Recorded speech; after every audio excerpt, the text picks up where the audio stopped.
God damn it! You did that on purpose, didn't you? Yes, I did. Anyway, longtime viewers of the channel may remember a while back we did a thing where it was where we covered an article about someone saying that millennials were killing the mayonnaise industry. Well, the plan today. What? Because millennials are terrible and everything they touch decays. So are why aren't millennials buying diamonds? Okay, boomer. Okay, boomer. I really wish those fads happened at the same time. Yeah.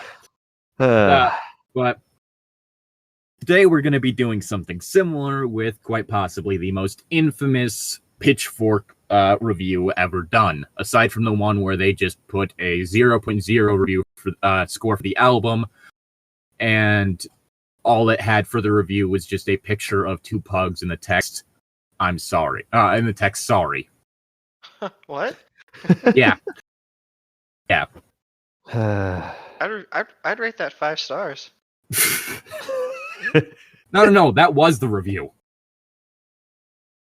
Oh, The review was 2 pictures of a pug and the word "sorry." Yeah, best review.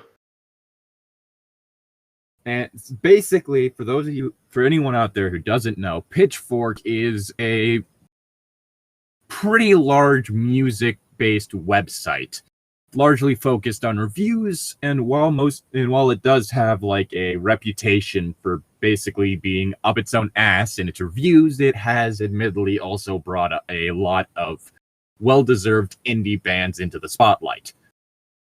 However, which probably makes it go up its own ass even further. So quite possibly. So, as you could probably tell by the title, the review in question we're talking about is Brent DiCrescenzo's review of Lateralus by Tool. oh great, we're paying him an exposure. Which got a 1.9. And anyone and if that name sounds familiar, this isn't the first time where he's done something like this. Scandalous. Yeah. All right. I'm curious to see what he says about this.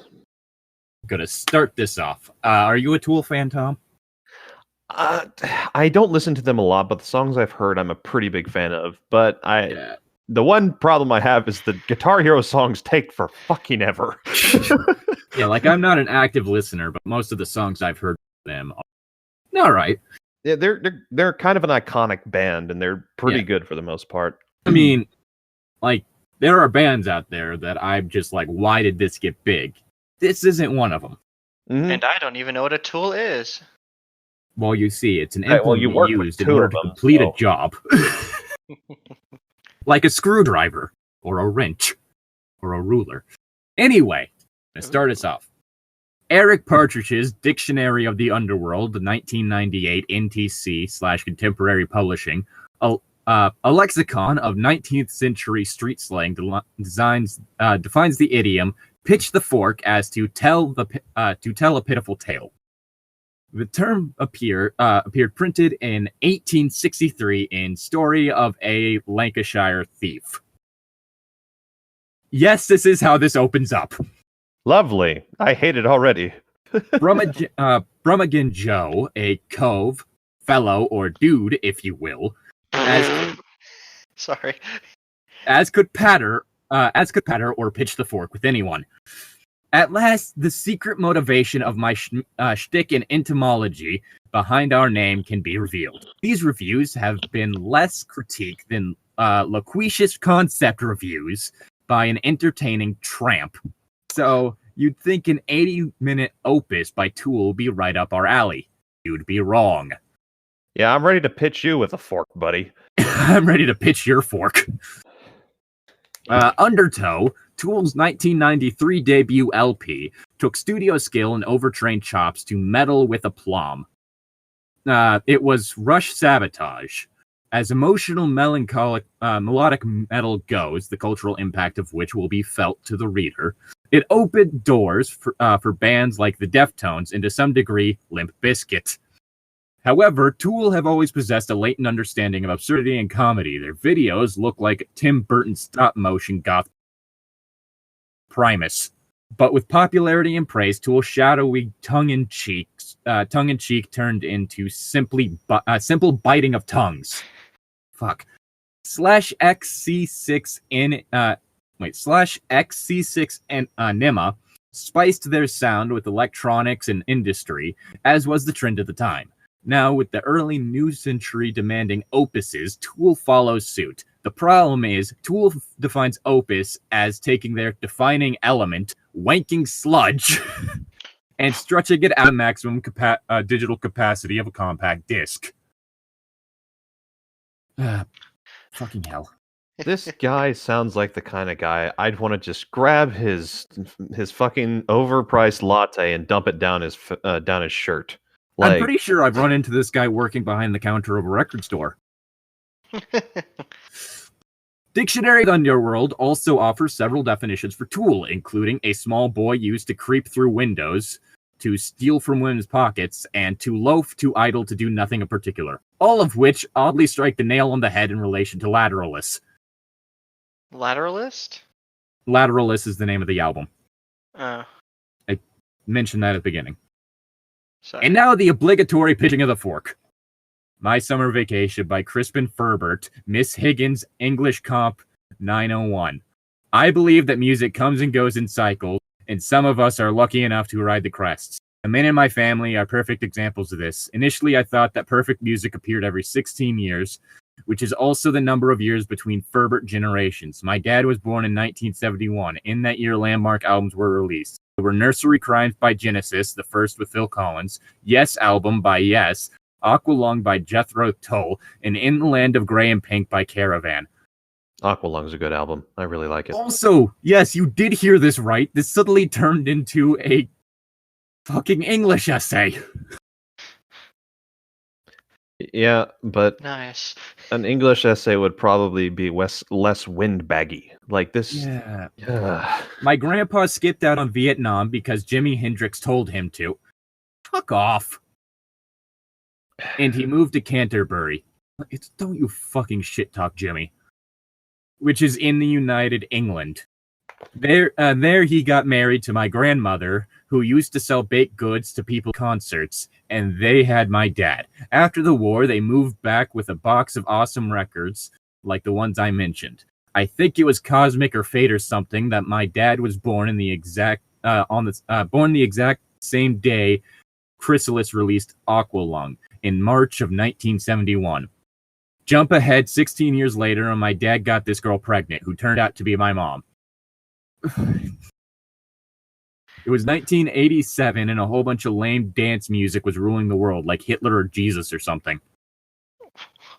Is this is literally a line that he just wrote. Because the whole thing is, I think he's supposed to be making fun of a Tool fan right now. I don't know. This is him like trying to mock Tool fans, and it just comes off as the most why. But all of a sudden, albums like Metallica's and Justice for All, Celtic Frost's Into the Pandemonium, Queen Reich's Operation Mindcrime, and Slayer's South of Heaven came out. That's when I was born. I've only heard of one of those albums, just so you know, bud. Also, 80s music didn't really get shit until 1990. Well, actually, no. Hair metal started to go... Well, then it's not even 80s music anymore.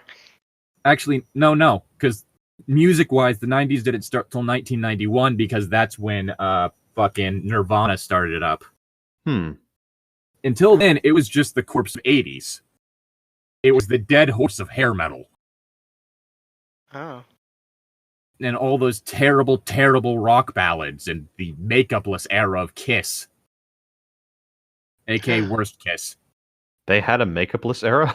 Yes, it was from like 1983 to like the mid-90s, I think. Jeez, okay. Terrible. That's when all their fucking terrible-ass rock ballads came out. Because rock ballads are the worst. All those records were sitting around the house we all live in, and I grew up listening to them in the basement. I couldn't wait until I was 16 because fate says that's when I would be. That would be when 1, more kick-ass records would come out. 2, I'd get sex. Both were due because girls were dumb and listened to stuff like Instinct and BB Suck. Oh my!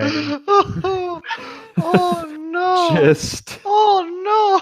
and with that line, you have lost all credit, Mister. Like any small shred of respect I could find from you liking Aqualung. Well, no, it's not that this guy likes Aqualung. It's supposed to be that the person he's mocking likes Aqualung. Okay, cool. The respect was never there anyway. Well, yeah, respect was never there anyway because it started with that up his ass like fucking definition thing.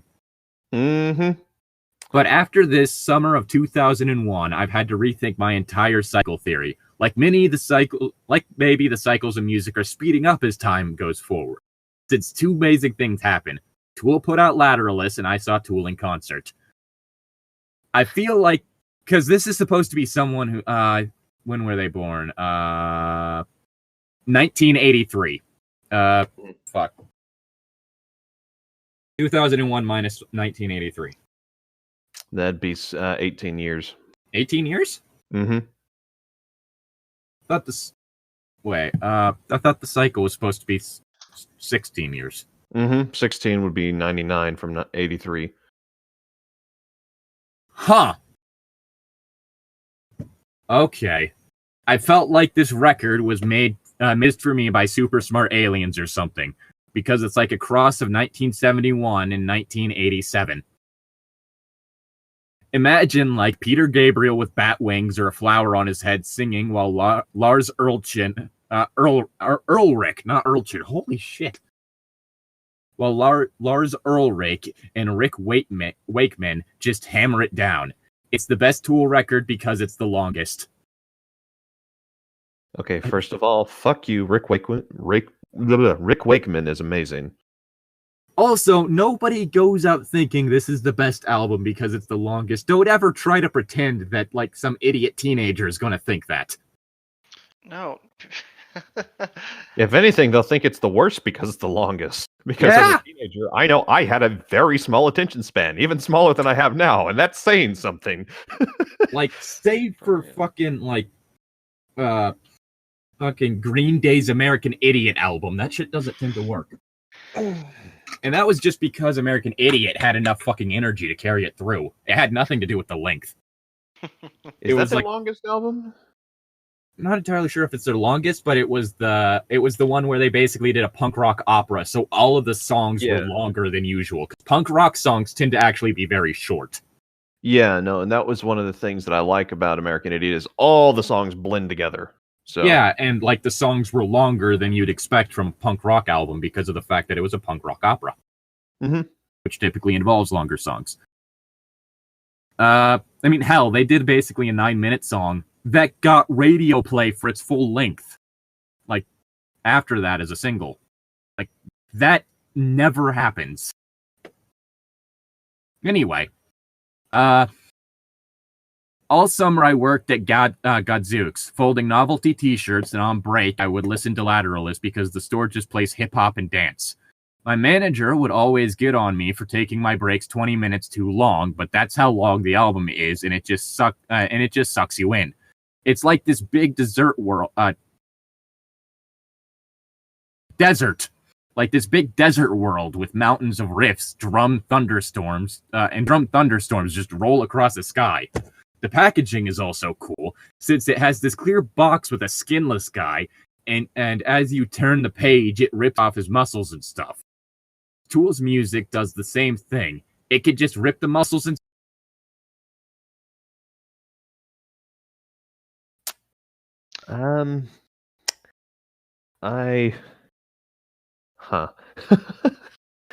That's an interesting way to describe things. Yeah. with it. No one wanted this. like you understand where I'm coming at with that, right? We're coming from that. I heard you say no one wanted this, but that was about it. Like, if you're gonna do your review, don't turn it into this. Like, list the problems you had with the album.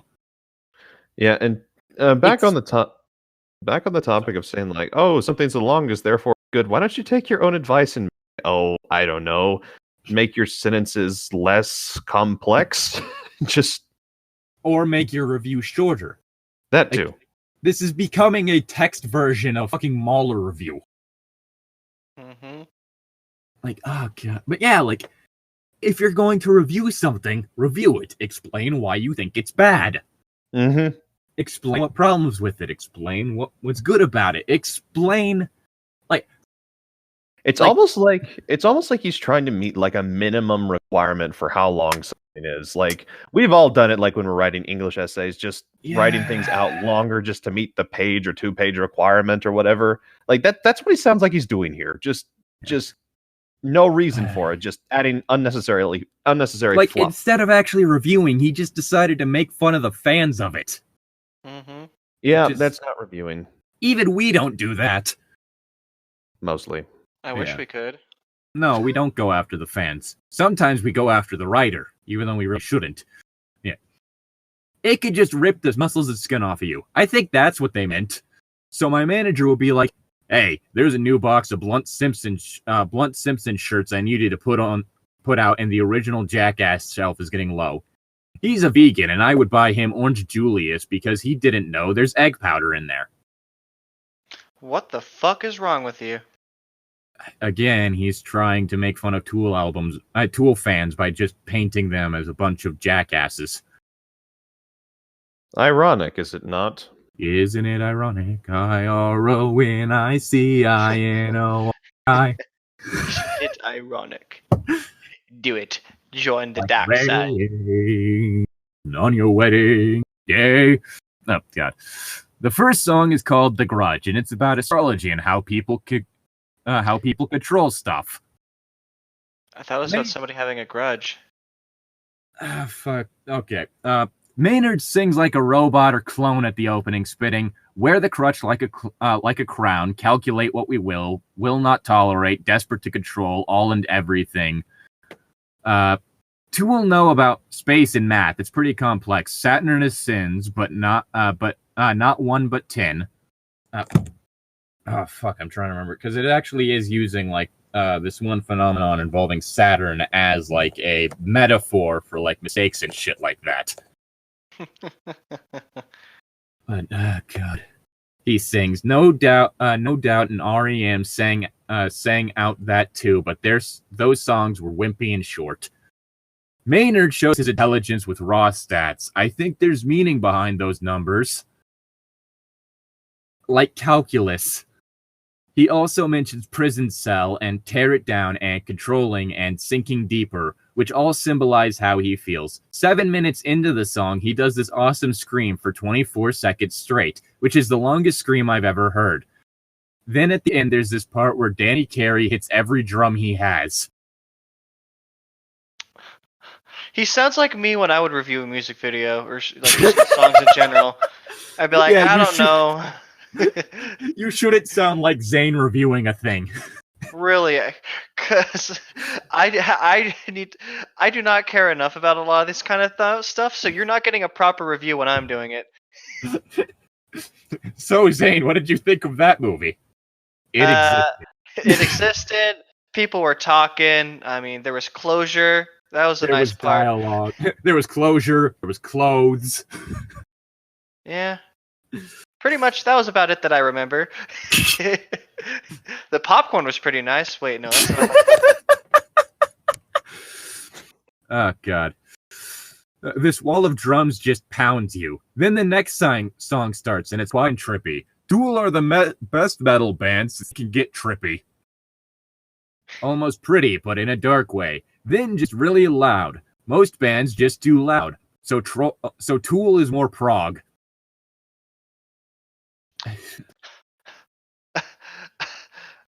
I'm sorry, sir. What?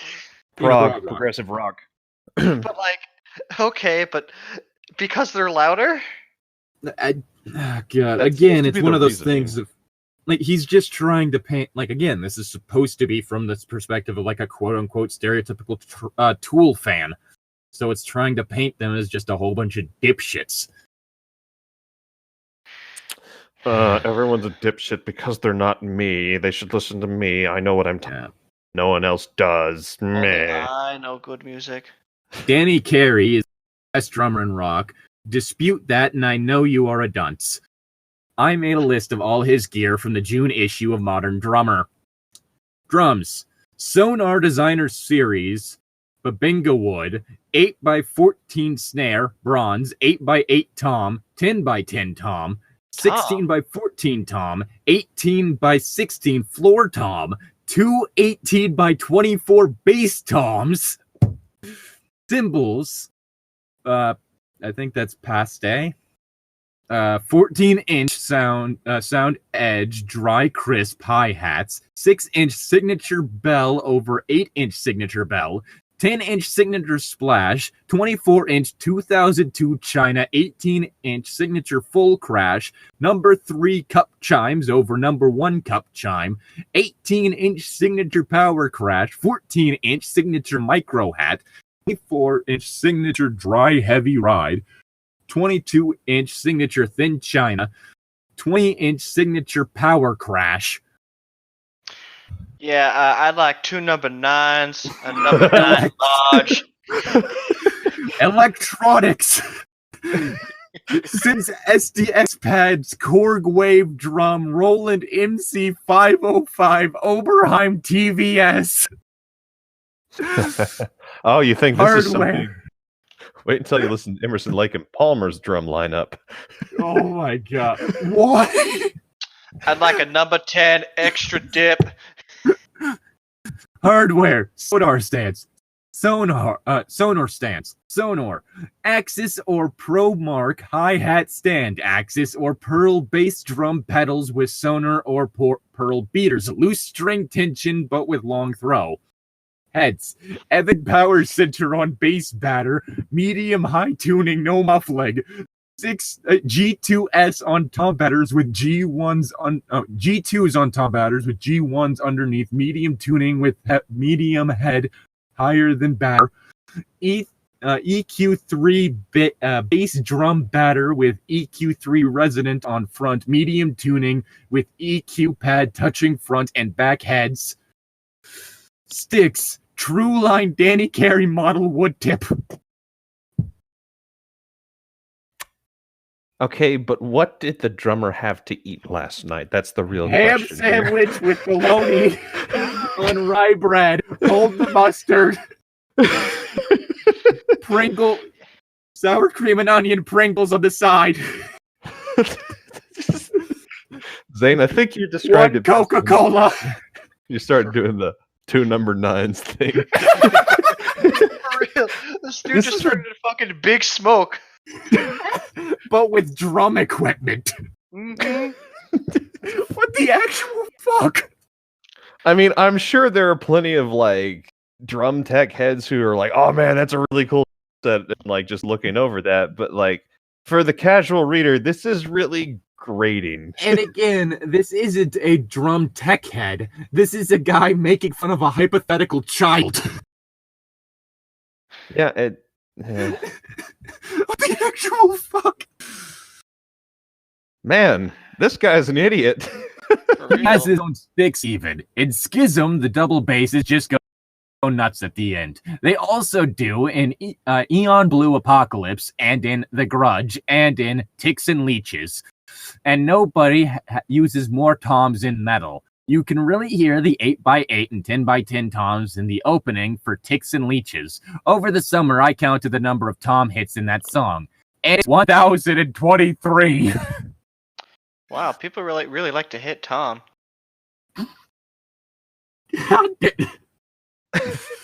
Maybe that's why my intelligence is so low. Amazing. That's my favorite song. Since it's the one where with Maynard screaming, "Suck it!" Then he says, "Little parasite." Then later he shouts, "This is what you wanted. I hope you choke on it." I really like the episode where Llytic talks about drum equipment for a really long time. I think I'm having a stroke again. Like, you see what I mean about this, like this review though, right? Mm-hmm. Yeah, say no more. I get it. What is the point of this thing? There is simply no way you could just dismiss the music, which is excellent. The bass playing is just really creepy and slow, and sometimes it has this watery effect. Tool even follows in the footsteps of Caravan with Middle Eastern or Asian or something sounds. Again, if you're going to review an album, review the fucking album. Don't go after the fucking audience. Yeah, I like this music. There's Asian in it. The whole thing with this whole freaking review is like, okay, you're not criticizing what you dislike about the music. You're criticizing the fans for liking this music because you don't like it, and you're still not giving us any explanation. That's all you're doing. We have more professionalism than you. That's saying something. That is sad. Disposition features bongos, and then on the next song, Reflection, Carrie's toms sound like bongos or tablas or whatever those Fruitopia or whatever is in those Fruitopia commercials. Zootopia. Close your eyes and imagine if Asia had a space program. I thought they were working on that. Okay, this review was like back whenever this album first came out. I can't remember back when that was, but that would have been mid-2000s. Possibly late 90s. No, 2001. 2001, yeah. I was about to say, I think it's 2000. Yeah, this is from 2001. Regardless, what the actual fuck? I know, right? Ugh. This is the music they'd play. Look, I'm not the biggest fan of Tool, but shh, just let people enjoy things. I mean, this does have to do with the quality of the music. This is like when fucking Mahler said, but they never explained why he's called Black Panther. What does that have to do with anything? Well, he's just a black guy and also a Black Panther. It's that easy. He's a large black man in a skin-tight black catsuit. It seems kind of obvious. And I mean, if they called him Catman, he'd be kind of going off, Catwoman's turf. I was going to say Catwoman's brother, who used to exist, was called Catman. That's amazing. He had a Catmobile. And it wasn't like the Batmobile, it was literally just like a parade float cat with a seat. And he also played a minor role in the Batman the Brave and the Bold cartoon when it was out. Which honestly, that one was not the best Batman cartoon. Well, no, but it also definitely wasn't the worst. Oh, no, not at all. Oh, yeah, it was jolly fun. Yeah, it was good fun. Mm-hmm. I definitely don't want to see what the power he has associated with Uranus is. Anyway. What? One of the fights, involving a guy who had powers associated with each of the planets. Oh. And then Blue Beetle just goes, I definitely don't want to see what happens when he switches over to Uranus. I was guessing Blue Beetle. I was guessing that was either a line from The Flash or some other character like that, but doesn't surprise me that Blue Beetle said that. Yeah. The song is called Reflection, since it's quieter and slower and sounds like it's from India, where people go to reflect. No one is this stupid. Mr. Reviewer Man, whose name already left my mind.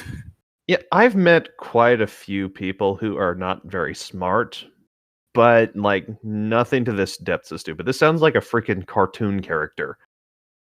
Maynard's voice sounds like that little bleached midget girl flying around inside the walls in Poltergeist. It's messed up. Polterghost.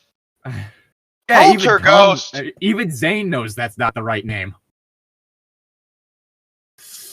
In conclusion, there is more emotion on that album than there would be on 30 Weezer albums. At the very least, there's 2.5 times as much. I mean, considering how downhill Weezer went. Yikes. They did do a cover of Africa that was decent. Yeah, but the thing is that the cover didn't actually do anything different with the song. It was basically just playing it the exact same way that Toto did, and so there was no real reason for it to exist. True. The only real difference is the fact that